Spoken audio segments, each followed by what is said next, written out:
เห็นบ่เลยโอ้โอ้ปลาดุกเบ็ดเปิดแม่นบ่ปูคือมาถือเรียนเลยพาไปเอาหน่อยไหมปลายังตัวนี้ปลายังปลาดุกปลาคอแม่นบ่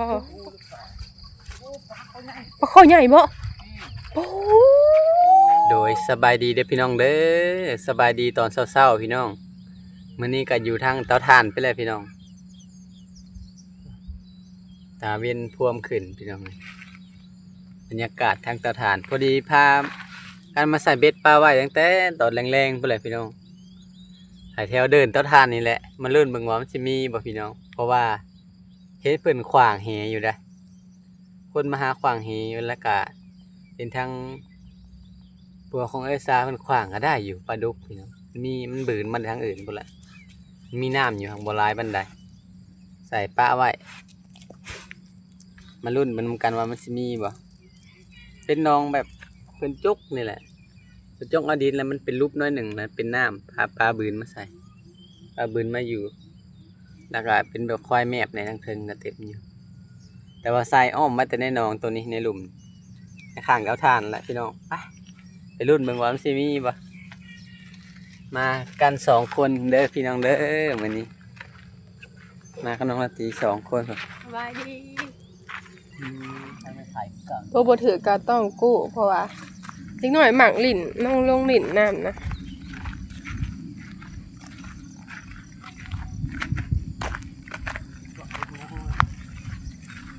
มีลุ้นอยู่บ่พี่น้องเบิ่งก่อน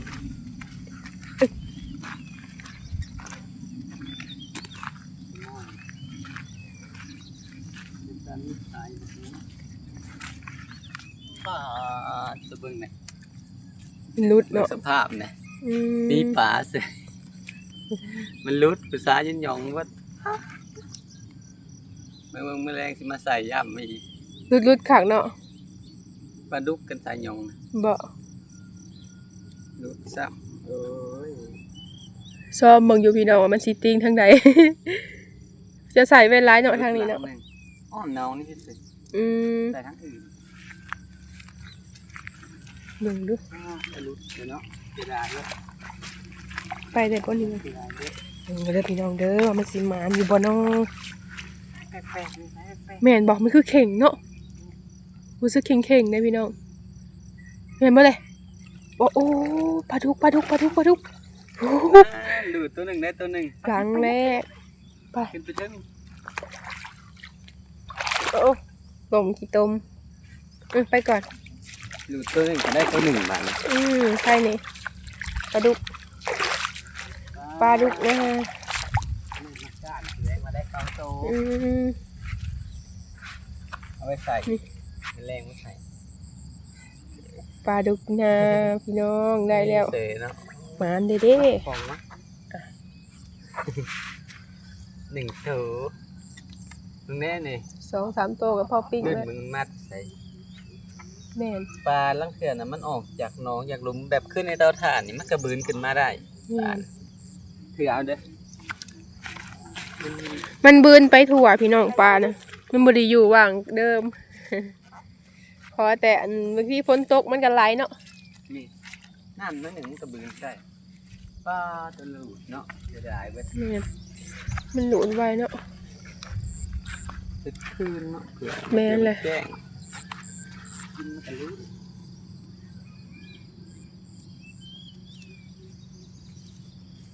นี่มึงลังไหนมันติง เรียมเบิ่ง ถึง อี ตัว ก หนึ่งได้ยามเลยได้ขึ้นจะใส่งานสิดอกหลุดที่ได้ลังนั่นกับผม มันหลุดเนาะ ใส่กุดงยอง มีแรงมาใส่ก้านเอาก่อนทายยองเลยเนี่ย แม่น โอ้บริการนั่นจะได้ปลาจากเบ็ดเปิด แม่นบ่ปูคือมาถือเรียนเลยพาไปเอาหน่อยไหมเอาตัวนั้นผัดงูถือพี่น้องโหป้าถือเรียนเลยเด้นี่2 หลังบ่เบิ่งดูป้าคักแท้ป้ายังตัวนี้ป้ายังปลาดุกปลาคอโอ้ปลาคอน้อย อยู่เทิงมันน่ะเสียบ โอ้หมานปลาคอน้อยแหละพี่น้องเบิ่งนี่ อยู่เทิงบนน่ะหลุดซองหลัง โอ้ก็เสียดายเนาะโอ้ โอ้ยอย่าใส่ให้ ดี เนาะ บ่ได้เอาอันใบไม้อันไว้ทั้งหน้ากระถึกเนาะพี่น้องว่าใกล้ๆนี่ บ่ได้กู้แล้ว ป้าไว้เลยเนาะ งูบ่มันเป็นเบาะไปทั้งพุ่น งูหยังงูป้าบ่ จักงูป่าหรืองูทางบึง งูป้าแหละกิน เขียนเอาทราบเรานี่เลย FC เพิ่นถามพี่น้องว่าแถวบ่อนหาอยู่หากินน่ะมีบ่งูน่ะพี่น้องหลายเด้อ หลายเลยแหละ แบบว่าปูปลานี่เนาะลงกิน โอ้ยได้2ตัวสิได้ปลดให้แหละพอดีเสียบเบ็ดกบไว้ซองหลัง แม่นบ่ไปเบิ่งก่อน มาเห็นกบโดดก็เลยเสียบไว้ เสียบเบ็ดกบพร้อมพี่น้องมาเบิ่งเนาะมานเด้อวันนี้พอปิ้งอยู่ ติดทราย พอปิ้งอยู่ อันนั้นก็เสียบเขียไว้เห็นบ่ทันร้อน ยังเนาะ โอ้ยงูอยู่กินเบ็ดขึ้นมาโอ้โหมี บ่แม่นบ่ อ่ะ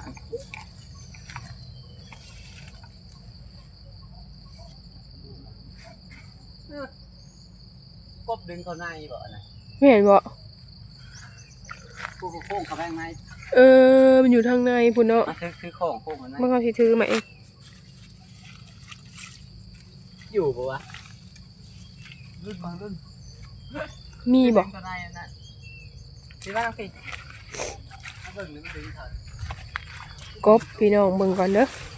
อยู่บ่ ที่บ่ดึงกันเนี่ยคาดกงเข้าในเลย คือเงียบเนาะ อย่างวะ แม่นอยู่บ่เลยมันตัวอื่นบ่ ร้องไห้มึง เบิ่งค่อยๆเบิ่ง อยู่ แม่นบ่เลย โอ้ยกบน้อย โอ้กบ กบน้อยพี่น้องถึกเบ็ด นี่ เพิ่มอยู่ได้เพิ่มกันโอ้ใหญ่เติบเด้อ โอ้ยน้ำเด็ก ใหญ่อยู่ มาตื่มอยู่คือกัน แม่นกบพี่น้อง เอาเห็ดนั้นได้ป่ะนี่บ่ปลดจากเบ็ดแล้วนั่น มัน ใส่บ่ได้ ได้ ของ แม่น ตื่นนี่แล้วเนาะ ไปอย่ามันไป ก็สิรอดกันนี่ก็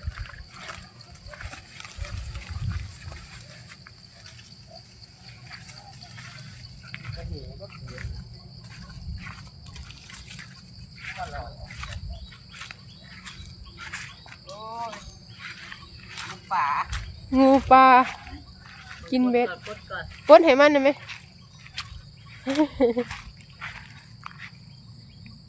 มันก็กินเนาะมันเห็นเขียดบ่จ้ะ มันกินเขียดเป็นงูที่บ่มีพิษแต่เอากะบ่อยากให้มันโคบมีเชื้อราสองก่อน มันหลอดแล้วพี่น้องล้างนะมันหลอเบิ่ง ตลอด ตามคันหน้าเพิ่นใส่ปลาไว้ ขาวๆนะปลาเนี่ยครับ ปลาบ่โอ้อู้ยังอันน่ะคือมีแต่งูถือ งูบ่ แม่นโอ้ปลาคอดีพี่น้องเลี้ยงโอ้ยห่วยหมานแล้วสา ลู มี กโอ้ย มันเกือบเนาะ ตัวใหญ่ไปใส่เนาะ แม่นเอาใบอันนี้ตันไว้ นี่เขาจะว่าตัวใหญ่มีคือบ่ มันกินเขียดเจ้าได้อหางูนะงูปลาน่ะถึกซองหลัง โคตรมา ไปปลดออกให้มันเนี่ย อันนี้ก็ปลาสิ เห็นบ่ งูหรือเปล่าโอ้ปลาเขาใหญ่ ปลาคอใหญ่บ่โอ้ กระปูเห็นจะหลุน โอ้ คือใหญ่แท้ คือมันตัวใหญ่แท้อันนี้เนี่ย กระปูเห็ดชอบเก็ตเรียบร้อยยังอยู่ได้ ยังอยู่คือมาใหญ่แท้บังดู แม่ไข่ต้มอันยังเป็นอยู่ได้ ป้าพี่น้อง อยากเงาน่ะ คือมาใหญ่แท้กระปูกัดเนาะ นี่ ป้ามันก็ถือตัวใหญ่แท้เนาะเขาคิดว่าโบแมนได้กินนี่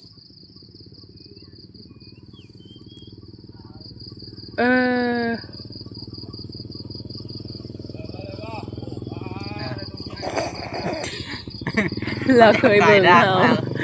เราก็เคยเบิ่งเขาใช่ไหม อ่า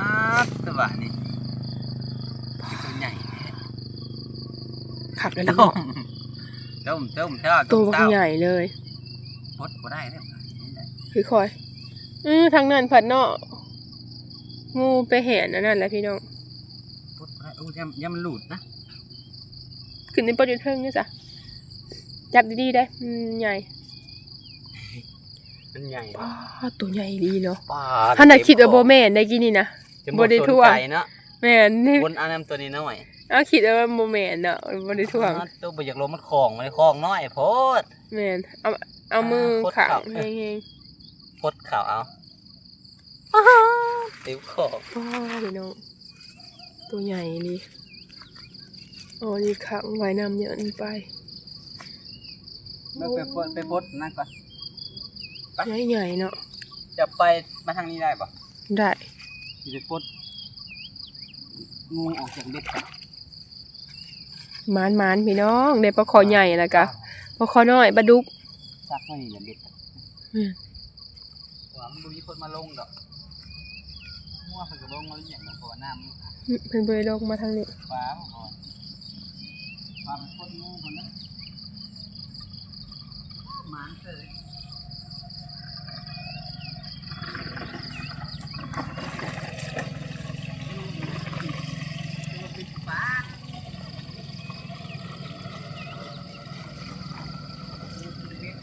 มีแต่งูถือปล่อยออก มันดูดแล้วบ่ บ่ย่างอยู่ติมันอยู่หลุมนะ ดูดแล้ว มันหลุดไปแล้ว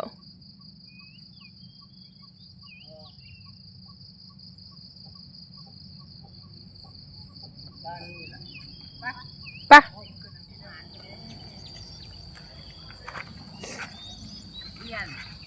เอียนโคกถึกเบ็ดพี่น้องมาทั้งพี่ผัดมีแต่โป๊ดออกให้เพิ่นหั่นแหละเป็นหยังอ่ะนะงูตะแฮบ่ งูดังแฮ งูดังแฮงูมันบ่มีพิษนะพี่น้องแต่ว่าเฮาก็บ่ได้ให้มันครบเนาะ มีเสื้อลา แม่นมีเสื้อลาในโตวบ่มานพี่น้องทางนี้ก็พอได้อยู่ทางลุมมันก็มีภูมิอาหารหวานหอกหวานแฮอยู่มานแล้วมื้อนี้พี่น้องได้ปลาคอใหญ่โอ้จนหยาดบ่ลงในของนี่ แล้วก็ได้กบน้อยตัวหนึงสิมาถอกอยู่เฮือนพุ่นแหละ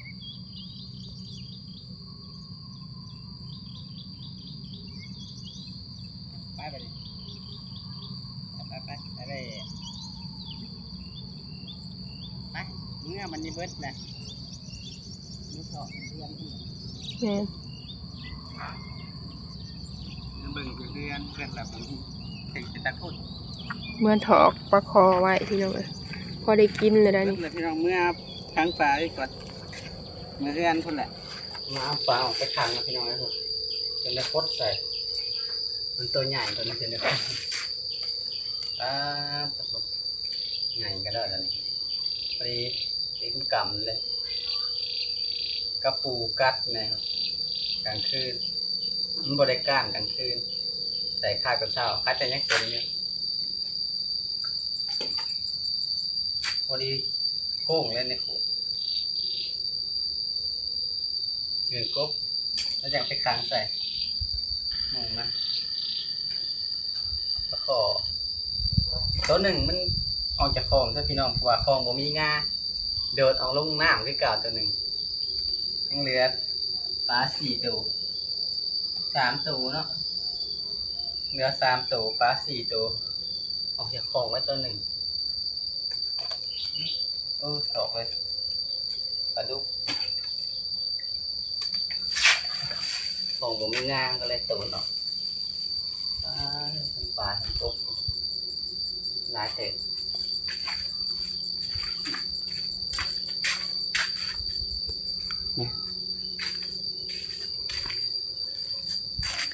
นี่ต้นย้อยออกจากของมันของในน้อยนี่แล้วมันบ่มีงามก็เลยออกของตื่นตัวใหญ่นี่จนได้โคตรใส่บ่ได้กบตัวหนึ่งแล้วยังสิไปแยกใส่น้ำหมูมันมีหมูมันอยู่กบก็ได้มีปลาดุกน้ำปลาคอน้ำนี่ก็กระปูอยากเสาะเก็ดเพิ่นแหละ ก็บากใหญ่กามเต็มกำเลยได้ยินแต่เขาปลาบนเพิ่นว่ามีปลาเขาใหญ่เนาะเลยไปใส่เบิ่งมาถึกซ้ำปลาขอกับตัวใหญ่กว่าตัวนี้บ่มันออกแค่ของพอดีไปปองไว้ใกล้น้องแต่ใครจะมาเต้นยอดปะเลยปล่อยมันไปน้ำให้มันใหญ่เอาปลาไปขังไว้ก่อนพี่น้องบ้านนี้ได้ลายเติบไปใส่กลางคืนไปก้านเขียดแล้วก็ไปใส่เลยพอดีโค้งเต็มกระถางเลยฝนตกเศร้าใหม่พี่น้องบ่พักก็เริ่มเขียวไปแล้วพักนั่งเลิศพักยังก็ซุ่มเริ่มเขียวขามกระแตกดองพอเสร็จต้มปลาอยู่ได้พี่น้องพอได้ใส่ต้มปลาอยู่ในขางหัว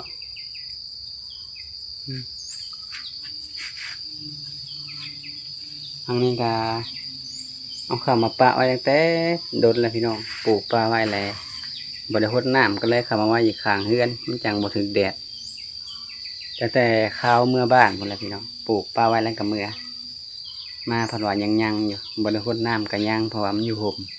พอดีถึกฝนตกช่วงเมื่อเลยซุ่มซะแน่อันนี้เพิ่นแห้งแล้วทั้งนั้นแห้งแล้วพักบ่อยากมีตัวนี้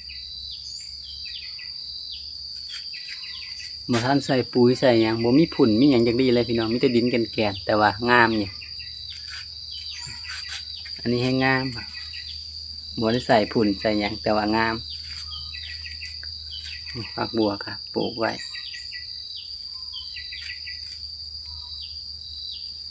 พอได้ใส่เกี่ยวอยู่พี่น้องได้ผุ่นจังสิเอามาใส่มีผุ่นใส่ในแห้งสิงามขนาดบ่ได้มีผุ่นจักดีเลยมีแต่ดินแก่นๆเลยพอใส่เจียวปลาบ่มีผุ่นพอดีพวกตัวมันแห้งนะช่วงนี้บ่ได้สู่พดเพราะว่าฝนตกมันพระเข้ามาใส่คันปลาไว้อยู่นอกพันเน่าเพราะว่ามันถึงน้ำเกินอันนี้ว่าพอดีมันถึงน้ำเกินมันก็เน่าห่างมันเปื่อยปลาสำนี้แหละฮดไปตัวมันแห้งแห้งก็ได้เสร็จเกี่ยวย้อนพี่น้องแต่กี้ป้าว่าอยู่นอกพี่ขนข่าวมันเพราะว่าฝนตกเกินมันสิหนาวพักยังอ่อนยังหน่อยปลาแม่งอย่างอันนี้เต็มผาเฮือนเลยปลาแม่งอย่างพี่น้องคือลายแท้คือห่อใบไม้นี่แหละเต็มผาเฮือนเลยอ๋อทางนี้แห้งหลายมาใส่กระเดาแท้นี่แม่งอย่างพี่น้องแม่งไม้ในป่าเนี่ยมาตอมดอกไผ่แต่คืนนี่เห็นบ่เต็มหมดเลยอ๋อทางนี้ก็เต็มจักแมงอย่างนี่ตัวไก่ๆบ่เคยเห็นจักเถื่อหลายแห้งเต็มอย่างเต็มคานเฮือนเลยกระตุกก็มี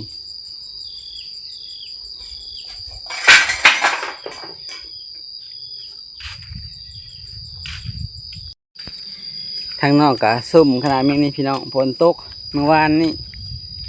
แหละมันยังซุ่มอยู่บรรยากาศทรงเฮ็ดสีออกพี่น้องมื้อก่อนนะครับไปเบิ่งนะหันน่ะเห็นอยู่4-5 ดอกแต่กะบ่ได้เลาะบางแถวนี้นะมีแต่ไปทางอื่นออกไปทางนอกแล้วก็เลาะไปทางอื่นเลยทางป่าใกล้เฮือนบ่เคยเลาะบางจักเถื่อเลาะเบิ่งแต่2 มื้อทำอิฐกะได้เฮ็ดปวกกะน้อยคู่มื้อเฮ็ดผึ่งน้ำเฮ็ดปวกใหญ่บ่ทันได้เห็นจักว่าเกิดแล้วป่านนี้มันสุ่มบ่ล่ะใบไม้ใบตองเขียวเลาะมึงในทางส่วนพุ่นละทางแถวนี้บ่เคยเราจักเถื่อทางในเนี่ยมันแปลนบ่ได้พี่น้องทางนอกนะแนมคือหกแต่ทางในเนี่ยแปลนเพราะว่าเป็นทางหาพื้นเป็นทางคือทางหลุดภัยนี่เป็นสวนกันอยู่ข้างในหน้าเขาบ่ได้สวยพี่น้องพาออกพยายามเบ็ดยันปลาหลุด ปลายป่านนั้นก็ยังหลุดลายหลังอยู่พอได้กินอยู่พี่น้องเลยพอได้มาไว้ใส่แรงใส่ง่ายปลาไว้พี่น้องบางคาบเฮาบ่หาบ่ทันกะในกระถางนั่นแหละพี่น้องเต็มกบเต็มปลาพอได้อยู่ได้กินอยู่บางคาบที่เฮาบ่ได้ซื้อบ่ได้หยังกันกินของธรรมชาติเลยพี่น้องเฮาหาปลาไว้ก็พอได้แก้คัดอยู่ปลาไว้ในเฮือนเนี่ยลังเทื่อกะบ่ได้สู้อยู่เฮือนพักออกไปข้างนอกไม่เท่าเพิ่นอยู่กับเป็นหากินแถวนั้นแหละพี่น้องเพิ่นเฮ็ดกินเพิ่นก็ต้มกินตามภาษาผู้เฒ่าอะไรพี่น้องลังเทื่อเห็นเจ้าถ่ายคลิป2คนแหละกินข้าวได้2คนบ่ได้จงไว้ให้เพิ่นกินนะเพิ่นกินนำบ่ได้พี่น้องเพิ่นเฮ็ดนี่เฮาเฮ็ดเฮาต้องได้แบ่งไว้เพิ่นต่างหากตั้งแต่ทันได้เฮ็ดพุ่นแหละมันสิคนละรสชาติเพิ่นบ่ได้ใส่เผ็ดบ่ได้ใส่ข้าวเบื่อพี่น้องมันก็เลยบ่เห็นกินนำกันส่วนหลายนะเพิ่นสิแบ่งไว้กินต่างหากก็เลยแบบว่าคือบ่ได้จงบ่ได้หยังนะแต่แท้ก็จงพี่น้องโดยมีแต่ว่าคลิปนี้บ่เก่งก็สิขอตัวจบคลิปลงเพียงเท่านี้แล้วพี่น้องเด้อได้ก็ขอบบุญขอบคุณหลายๆที่เข้ามาติดตามรับชมพี่น้องโดยสำหรับคลิปนี้ขอกล่าวคำว่าสบายดีเด้อ